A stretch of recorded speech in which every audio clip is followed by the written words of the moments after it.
আসসালামু আলাইকুম। আমি শাওন, অন দ্য ওয়ে 360 চলার পথের গল্পে আপনাদেরকে স্বাগতম। আশা করি সবাই ভালো আছেন। আলহামদুলিল্লাহ, আমরাও ভালো আছি। আজ আরও একটা নতুন চলার পথের গল্প শুরু করতে যাচ্ছি। আর আপনারাও ভিডিওটি না টেনে আমার সাথে সফরসঙ্গী হিসেবে শেষ পর্যন্ত থাকবেন। তো চলুন, দেরি না করে শুরু করা যাক।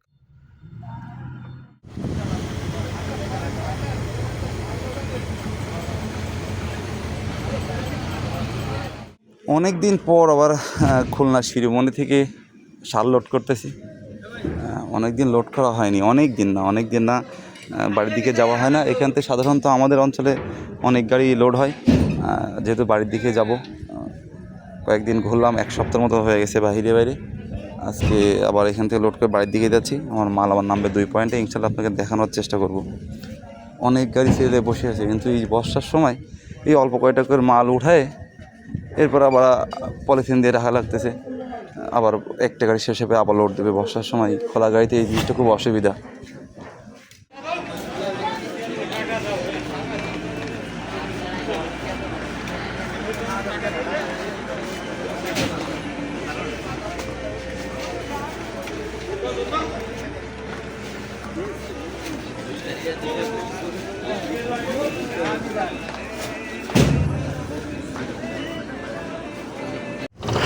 এই সরকারি মালে এই একটা অসুবিধা, মানে তাদের মন মতো করে লোড গায়, যেখান থেকে যেমন এইখান থেকে একবার এখান থেকে একবার ওইখান থেকে 3বার ঘুরাইলো আমারে, 3বার ঘুরায়। এখন আবার বলছে গোডাউন থেকে লোড হবে।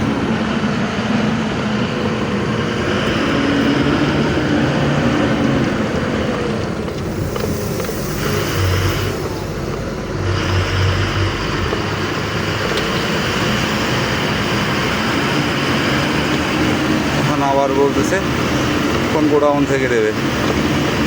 আগে একবার এখানে ফেরত দিয়ে দিছে, গোডাউন থেকে বাইকের ওখানে পাঠাইছে, কিছু মাল উঠায় আবার নিয়ে এসে আবার দিয়েছে, আবার নিয়ে আসতেছে।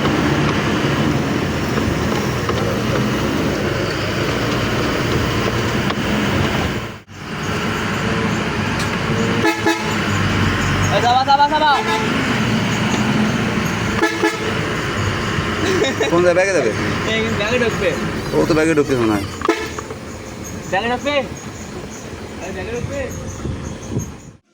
দেখি আর গামছা কেনা যায় নাকি? আছেন কি হয়েছে? আচ্ছা, গামছা কি আছে দেখান দেখি, কাকার কাছে দেখি গামছা কি আছে। ভালো গামছা কোনটা? না, ভালো কাপড়ের গামছা আপনি হাতে করে একটা বাইর করেন, আমি দেখলে সমস্যা, আপনি বাইর করেন। বড় দেখে একটা বাইর করেন। আবার বৃষ্টি আসতেছে, আবহাওয়া খারাপ করেছে। অল্প কয়েকটা মাল গাড়ির মধ্যে পলিথিন দিয়ে পানি আটকে রাখা যায়, কি একটা যন্ত্রণা না।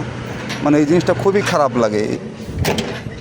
মানে এলোমেলোভাবে একভাবে একটা গাড়ি লোড শেষ হয়ে যাবে আর একটা গাড়ি লোডে লাগাবে, সেটা না, একটা যন্ত্রণা, বিপদ। এভাবে পানি আটকে রাখা যায়।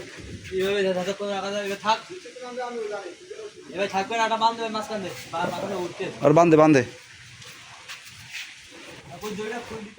ও সরকারি কর্মকর্তা এরকমই হয়, এদের কার্যকলাপ এরকম, মানে মাঝে মাঝে খুব বাজে আচরণ করে। প্রথম কথা, দ্বিতীয় কথা হচ্ছে মানে মূল্যায়ন করতে চায় না আমাদের। এই অবস্থায় রাখা কত বড় একটা বিপজ্জনক অবস্থা। এখন বৃষ্টি আসলে এই অল্প কিছু মাল নিয়ে খোলা গাড়িতে খুবই অসুবিধা, প্রত্যেকটা ড্রাইভারেরই কষ্ট। আসলে কি বলবো, কোনো ভাষা থাকে না মাঝে মাঝে।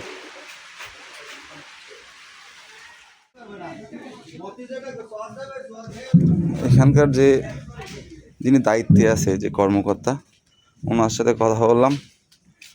উনি বলতেছে লাঞ্চের পরে ছাড়া আর ওইদিকে যাবে না লেবাররা। এখন নদীর ঘাটে কাজ করতেছে। এখন কি একটা যন্ত্রণা, লাঞ্চের পর মানে সেটা তো 3টায় বেজে যাবে, 3টার পরে এই খোলা গাড়ি নিয়ে রাখা খুবই একটা খারাপ অবস্থায় পড়ে যেতে হয় বৃষ্টি আসলে আমাদের খোলা গাড়িতে। এই এখনকার বর্ষার সময়গুলো, এই জন্য বর্ষার সময় খোলা গাড়ি অক্সিজেন থাকে।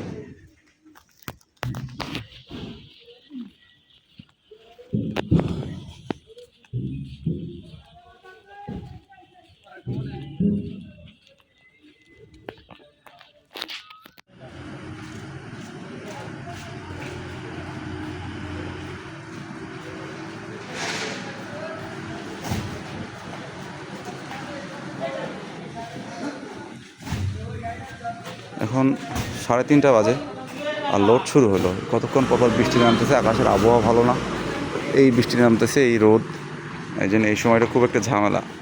যাক, তাড়াতাড়ি লোড শেষ হয়ে যাক, বাকি মালগুলো এখান থেকে শেষ হয়ে যাবে ইনশাল্লাহ। আর লোড শেষ করে গাড়ি বাঁধার পরিবেশটা ইনশাল্লাহ দেখাবো। নেওয়ার পর বরাবরই গাড়ি খুব সুন্দর করে বেঁধে দেয়, ইনশাল্লাহ আপনাদেরকে দেখাবো পুরো পরিবেশটাই। অনেকদিন পর, সরি নেওয়া পড়া না, এটা শিরোমণি থেকে লোড হচ্ছে, শিরোমণি সার গোডাউন থেকে দেখাবো ইনশাল্লাহ সেই পরিবেশটা।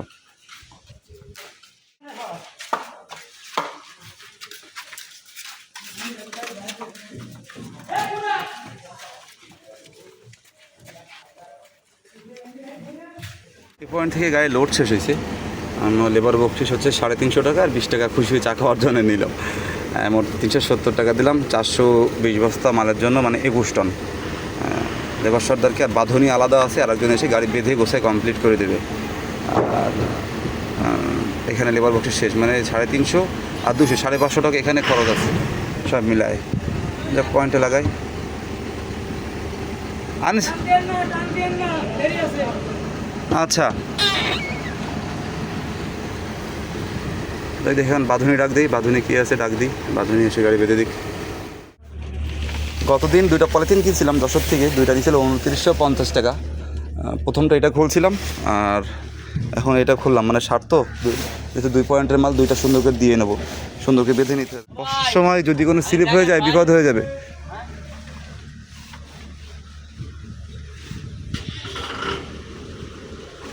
আচ্ছা, যাই হোক, সাথে থাকেন, আমি একটু ওদের সাথে গোছাই কমপ্লিট করে দিই, তাহলে নিচের থেকে দেখে নিতে হবে। উপরে লেবার উঠছে, যে বাঁধুনি সে আছে উপরে, তো সাইডগুলো দেখে নিতে হবে।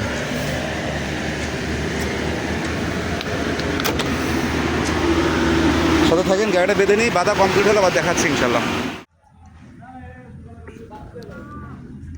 ঠিকই আছে, 2 পাশে ঠিক আছে। ত্রিপল দে, যে রোদ।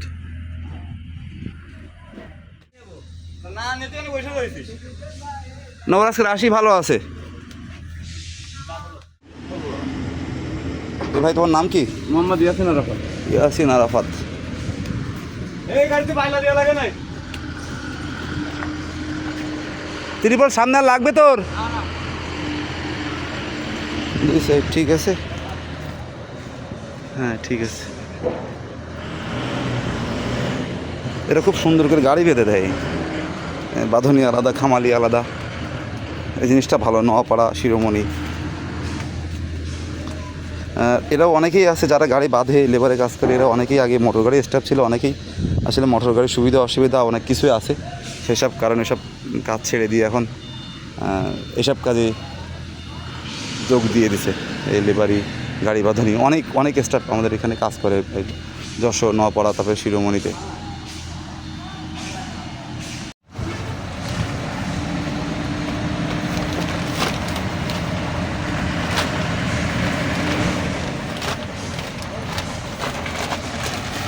ছেড়ে দাও, ছেড়ে দাও, ছেড়ে দাও, ছেড়ে দাও।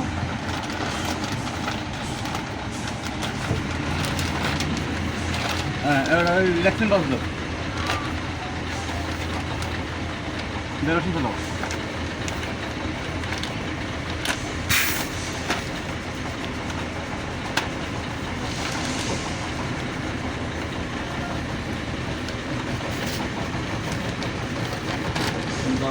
ভাই, তুমি কি আগে কি মোটর গাড়ি স্টাফ ছিলে নাকি? 622 স্টাফ না? দেখলেন তো, একটু আগে বলতেছিলাম, অধিকাংশই অনেকেই আছে যারা এখন। না, দেরি কর, ওরা দিদি দে, ওর দেখ কাজটা দেখ, একবারে কমপ্লিট করে দিচ্ছে।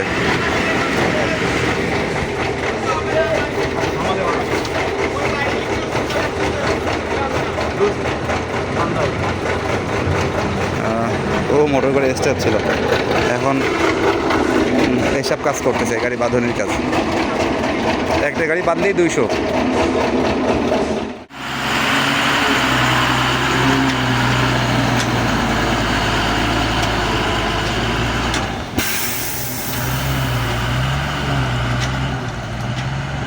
সব সাতক্ষীরা, আইসার মানে সাতক্ষীরা, এখানে অধিকাংশ গাড়ি সব সাতক্ষীরার।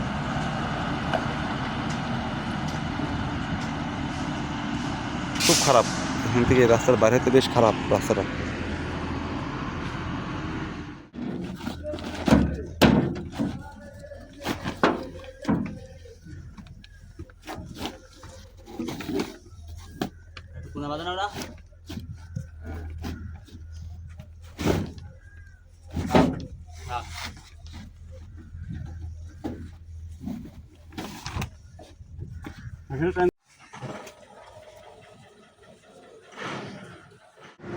আমি চালান আনতে গেলাম, চালান নিয়ে আসি যে এখানে গোসল করে গেলে পেলে সব ভালো হতো। যাক, গাড়ি বাধা শেষ হলো, এখন চালান নিয়ে আসতে যাবো মস্ত ভাইয়ের কাছ থেকে, মানে আমাদের ট্রান্সপোর্ট মস্ত।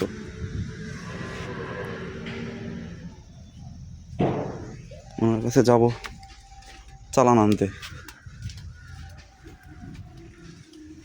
ওই ঘাটে বসে আছে, ওই ঘাটে এখানে আছে, চালান নিয়ে আসি যে।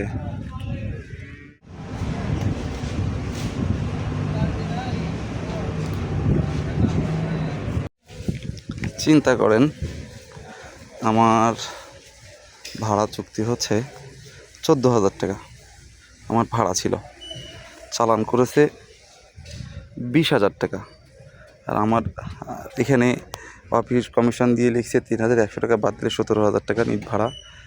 অনেক ব্যাপার স্যাপার আছে এখানে, অথচ আমার ভাড়া হচ্ছে নিট 14,000। 6,000 টাকা কমিশন দিয়ে আসলাম, ট্রান্সপোর্ট দিল আর কে কে নিল জানি না, সব মিলায় 6,000 টাকা কমিশন দিয়ে 14,000 টাকা ভাড়া পেলাম। গাড়ি রাখছি, এখন দেখি খাওয়া গোসলের একটা পরিবেশ করি, রওনা করবো ইনশাল্লাহ। আনিসর, গোসল করে খাওয়া দাওয়া করে খুব খিদে লেগেছে, মানে চালান গোসল করে খাওয়া দাওয়া করে নি, চল রাখ। 5টা বাজে, চল।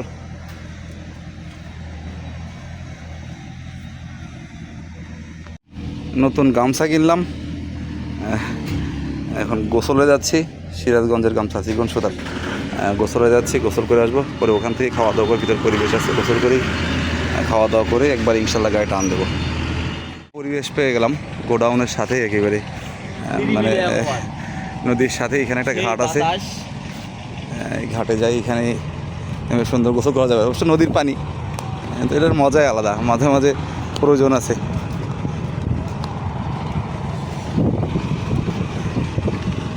বললাম সেসব মগটা বালতিটা নিয়ে আয়। ব্যাগের ক্যামেরা দেখান আমাদের, খুব সুন্দর লাগছে। এখানে একটু ফুটু দেওয়া হবে সুন্দর করে। এটা কি জাল পেতে রাখছে, এটা কি মাছ ধরার জন্য বা নাকি? হ্যাঁ, না এই ঘাসটার জন্য এদিকে না আসে, মাছ ধরার জন্য।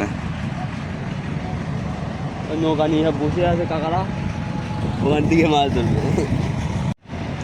কেন, কি সমস্যা? সর্দি সর্দি লাগছে সবারই, কারণ আবহাওয়া পরিবর্তন হচ্ছে না, ঠান্ডা গরম। আলহামদুলিল্লাহ গোসলটা শেষ করলাম। এখন এখানে একটা খাবার হোটেল আছে এই আমার পিসের সাইডে, এখানে খাওয়া দাওয়া করবো। খাওয়া দাওয়া করে ইনশাল্লাহ গাড়ি ছাড়বো। তো গোসলটা ভালো হয়েছে, অনেকদিন পর নদীতে নামলাম। যদিও নদীর নামটা ভুলে গেছি। আমার পিসে যে নদীটা আছে এটা হচ্ছে যশোর অভয়নগরের হয়ে যে নদীটা আসে, নদীর নাম ভুলে গেছি। মজা লাগলো নদীতে গোসল করে। এখন খাওয়া দাওয়া করি, সুন্দর, হ্যাঁ সুন্দর একটা জায়গা হয়েছে। খাওয়া দাওয়া শেষ করি, খাওয়া দাওয়া করে ইনশাল্লাহ গাড়ি ছাড়বো। সবাই ভিডিওটা শেষ পর্যন্ত দেখবেন, যেহেতু বাড়ি এলাকায় যাচ্ছি। সবাই অবশ্যই ভিডিওটা শেষ পর্যন্ত দেখবেন। হুম।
যান যান যান যান যান যান যান যান যান যান ও ও ও ও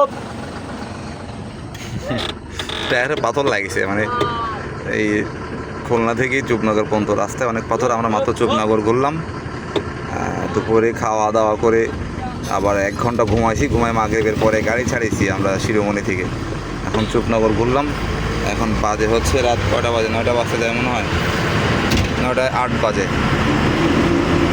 বেশ অনেকটা সময় লাগবে, সামনের রাস্তাগুলো আরও খারাপ আছে। সাতক্ষীরা থেকে কালীগঞ্জ পর্যন্ত রাস্তাটা বেশি খারাপ। তবে সাতক্ষীরা থেকে আমি চালাবো, সবাই দেখবেন ভিডিওটা। আমি এতক্ষণ চালাচ্ছিলাম, মানে টায়ারে পাথর পাচ্ছে, সেই জন্য আমি নিজে নেমে দেখলাম ভাই আস্তে থেকে গাড়িটা ঘোরালো। যেহেতু এটা আমার দায়িত্ব, এগুলো এই দায়িত্বগুলো পালন করতে হবে। আচ্ছা,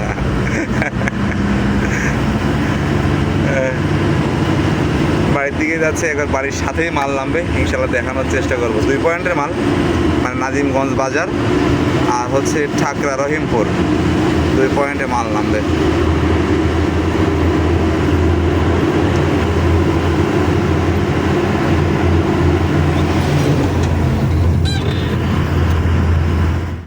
তো যেহেতু সাতক্ষীরা শহরের মধ্যে চলে আইছি,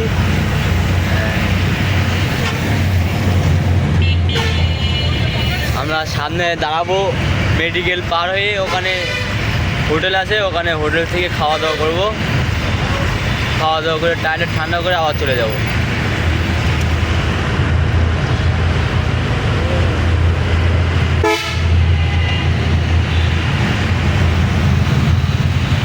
যান বরাবর যান।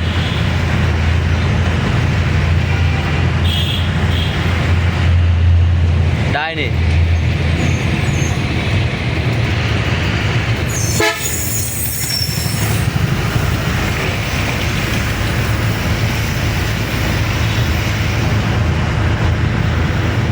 দিনই মানে আসলেই বাইপাস দিয়ে ঢোকা দিতাম, যেহেতু রাত 10টা বাজে এখন, সেজন্য শহর দিয়ে ঢোকাই দিছি।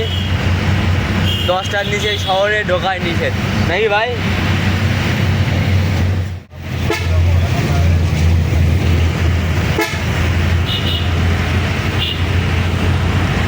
এখনো 10টা বাজে, সব বাইক এখনো জাম, ঠিক আছে? মানে রাত 12টা 1টা না বাজলে শহরের মধ্যে ক্লিয়ার হবে না বেশি একটা। সংগ্রাম মোড়,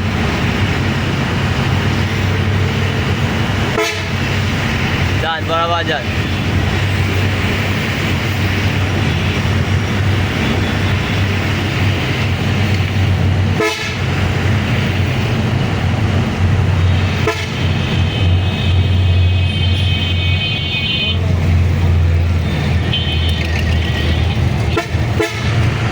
কাকা চাবান যান, বান বরাবর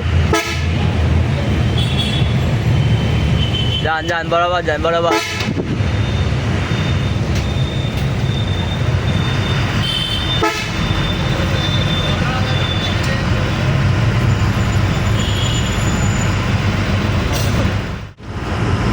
আমরা আমাদের গন্তব্য সাতক্ষীরা কালীগঞ্জ, মানে আমার নিজের বাড়ির এলাকা, বাড়ির পাশেই মাল নামবে। খুব কাছাকাছি চলে আসছি, আর এখন রাত 1:10 বাজে। সাতক্ষীরা থেকে খাওয়া দাওয়া করে আমরা গাড়ি ছাড়লাম, আর আমি একটু বাম পাশে বসে আছি। আনিসুর গাড়ি চালাচ্ছে, ও আস্তে আস্তে যাচ্ছে, আর আমি বাম পাশে বসে মোবাইলে চাপাচাপি করতেছিলাম। রাস্তার অবস্থা অনেক খারাপ, 2 নম্বর 3 নম্বর থেকে লাগাতে হচ্ছে গাড়ি। এইটুকু রাস্তাতে একটু কষ্ট হবে, লাগাতে পারতেছি না। এই রাস্তায় তেল চুমুক দিয়ে খাবে, কোনো তেল পাওয়া যায় না। রাস্তা খারাপ না, সেই কারণেই। যাই হোক, গন্তব্যে পৌঁছাই ইনশাল্লাহ। পরিবেশ, আনলোড পয়েন্টের পরিবেশ দেখানোর চেষ্টা করব। আর আমাদের এদিকে এলাকার রাস্তা কাজ চলতেছে, মানে কাজ চলমান, রাস্তা বড় করতেছে, ঢালাই কাজ চলতেছে একেবারে এই সাতক্ষীরা থেকে শ্যামনগর পর্যন্ত পুরো রাস্তার কাজ চলতেছে। দীর্ঘদিন আমরা সাতক্ষীরাবাসী এই রাস্তার জন্য কষ্ট পাচ্ছিলাম। আলহামদুলিল্লাহ কাজ হচ্ছে, খুব দ্রুতই কাজ চলতেছে, হয়তো রানিং বছরে শেষ হয়ে যাবে ইনশাল্লাহ।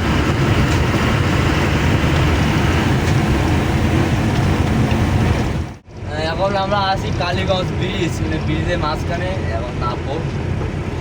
সামনের থেকে, সামনে এটা ফুলতলা মোড়, ওখান থেকে দাঁড়িয়ে চলে যাব। ভুলেই গেছি গাড়ি ওই যে এখান থেকে 100 গজ দূরে সামনে রাখছি। এটাই নাজিমগঞ্জ বাজার। রেখে বাড়িতে যাচ্ছি, এখান থেকে হেঁটে গেলে আমার বাড়িতে যেতে 2 মিনিট সময় লাগে। আনিসের গাড়িতে ঘুমাচ্ছে, আর আমিও এখন রাত 2টা বাজে বাইরে যে একটু বিশ্রাম নিই। আনলোড হবে সকালে ওখানে। আর একটা পয়েন্ট আছে হচ্ছে ঠেকরা রহিমপুর, সেটা এখানে আনলোড হওয়ার পরে।